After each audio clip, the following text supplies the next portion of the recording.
A politician from the Alternative for Germany party, who was violently beaten up on Monday evening, has regained consciousness.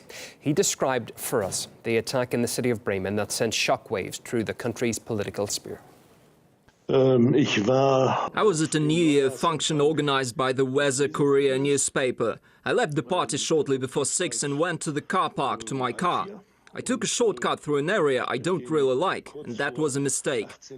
I went through the square next to the city theater. There are normally no people there. The only people that were there were two laborers who were loading their car. I went past them, then around 30 meters away or so came the point at which I was knocked unconscious. When I came round, I realized I was lying in the street and someone was shaking my arm and asking if my wallet and mobile phone were still on me.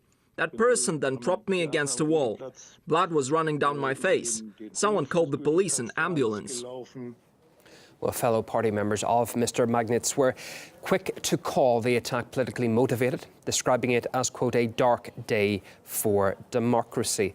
However, the investigation hasn't yielded anything conclusive to establish whether politics played any role. RT's Paula Sleer has been following the story for us.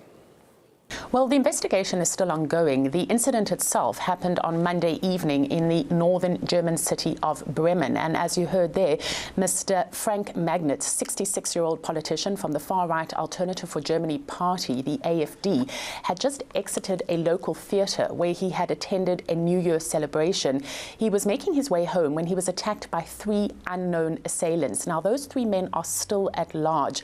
Mr. Magnitz is still in hospital where he has been recovering from a serious head wound. Now, this is not the first time that members of the AfD have been threatened with violence, but certainly this brutal assault marks a new low in that level of violence. I sustained a bone-deep laceration to my forehead and injuries to my left knee. One of the laborers said 3 individuals had been walking behind me for some time. He said they were conspicuous because they were wearing hoodies, with the hoods covering their faces. I didn't see them. Now, despite Mr. Magnitz's version of events, the police have published the first results of their investigation. They've been talking to eyewitnesses and they've been looking at surveillance material, which they say contradicts the claims that there was some kind of wooden beam or other instrument or object that was used. Instead, they say what happened is that he was followed by 2 men from behind. There was a 3rd man behind them. They then attacked him, and as he fell to the ground, they fled the scene. Now, the incident has been denounced by politicians across the German political spectrum.